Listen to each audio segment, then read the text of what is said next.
दिल वो प्यार नहीं था। सच्चा प्यार इससे साबित नहीं होता कि आप कितने लंबे समय से एक साथ हैं। सच्चा प्यार तब पता चलता है जब परिस्थितियां खराब चल रही हो और फिर भी आप एक दूसरे के साथ रहे, एक दूसरे को सपोर्ट करें और जिंदगी में साथ आगे बढ़े। रूबी एक फैशन डिजाइनर थी और नितिन एक कंपनी में सेल्स मैनेजर का काम करता था। रूबी और नितिन एक दूसरे को कॉलेज से जानते थे और एक दूसरे से प्यार करते थे। उनके रिलेशन को लगभग 6 साल हो गए थे और अब रूबी नितिन से शादी करना चाहती थे।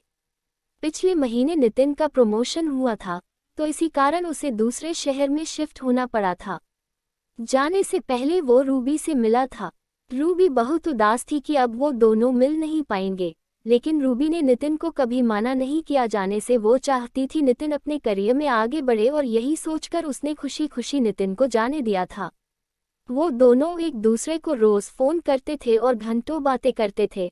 रूबी उससे उसके नए काम नई जगह के बारे पूछती रहती कि सब कैसा है उधर, वो समय पर खाना कहता है ना, काम में ध्यान लगता है ना।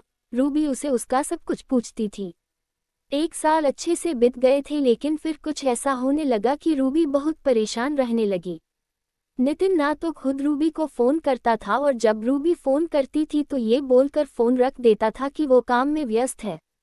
रूबी को समझ नहीं आ रहा था कि नितिन ऐसा क्यों कर रहा है। भले कितना भी काम हो, 5 मिनट तो मुझसे बात कर ही सकता है।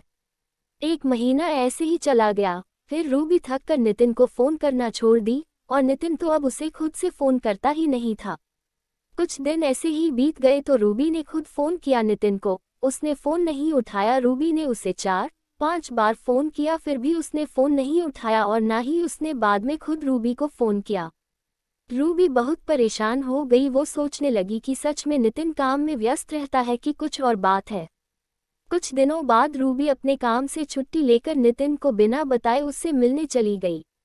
रूबी को नितिन का पूरा पता मालूम था कि वो कहाँ रहता है। रूबी रात के समय नितिन के घर पहुंची थी। उसने देखा कि नितिन के घर पर ताला लगा हुआ था। उसने नितिन को फोन किया, लेकिन हमेशा की तरह नितिन ने रूबी का फोन नहीं उठाया। फिर रूबी ने नितिन को मैसेज किया कि मैं तुम्हारे घर के बाहर खड़ी हूँ, तुम कहाँ हो। थोड़ी देर बाद नितिन ने फोन किया और उसे बहुत डांटा कि तुम बिना बताए क्यों आ गई इधर, किसने बोला था तुम्हें इधर आने के लिए, और फोन रख दिया। उसने रूबी की कोई बात नहीं सुनी। रूबी उसके घर के बाहर ही बैठी रह गई कि शायद नितिन को ऑफिस में बहुत काम हो और मैं बिना बताए आ गई, इसलिए वो गुस्सा हो गया और वो उसके घर के बाहर ही बैठ के उसका इंतजार कर रही थी। सफर में रूबी बहुत थक गई थी और उधर बैठे बैठे रूबी की आंख लग गई और वो सो गई। सुबह उसकी आंख खुली तो उसने देखा कि नितिन अभी तक घर नहीं आया। उसने फिर से नितिन को फोन किया। फोन उठाते ही नितिन बोला, क्या है, तुम मुझे बार बार क्यों फोन कर रही हो। रूबी बोली, तुम कहाँ हो, रात भर तुम घर नहीं आए, मैं इधर तुम्हारे घर के बाहर कल रात से तुम्हारा इंतजार कर रही हूँ। नितिन गुस्से में बोला, तुम चली जाओ, मैं नहीं आ सकता। रूबी की आंखों में आंसू आ गए। रूबी बोली, क्यों कर रहे हो ऐसे, मेरी क्या गलती है ये तो बताओ। नितिन बोला, तुम जाओ, मुझे तुमसे कोई बात नहीं करनी, और फिर फोन रख दिया। रूबी बहुत रोने लगी। उसके पास वापस जाने के अलावा कोई रास्ता नहीं था। वो अनजान शहर में नितिन को कैसे और कहाँ ढूंढती। फिर उसने सोचा कि नितिन के पड़ोसियों से एक बार पूछ ले कि नितिन यही रहता है ना कि कहीं और शिफ्ट हो गया है। उसने पूछा तो उसे पता चला कि पिछले 1 महीने से नितिन यहाँ रहता ही नहीं है।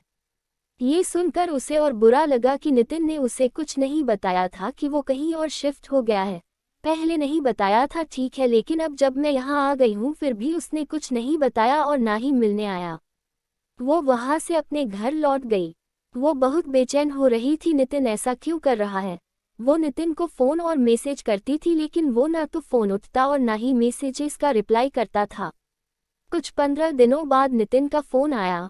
रूबी अपने ऑफिस में थी। उसने तुरंत फ़ोन उठाया और ऑफिस से बाहर निकली बात करने के लिए।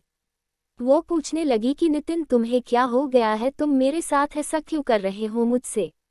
कोई गलती हुई है तो मुझे बताओ, लेकिन मुझे ऐसे इग्नोर नहीं करो, मुझसे बात करो।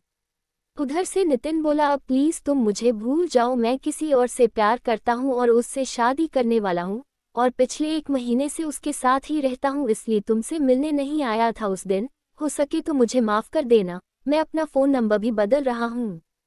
इतना बोलकर नितिन ने फोन रख दिया। रूबी ये सब सुनकर तो मानो जैसे उसके पैरों के नीचे से जमीन ही निकल गई। उसका दिल बहुत ही तेजी से धड़कने लगा।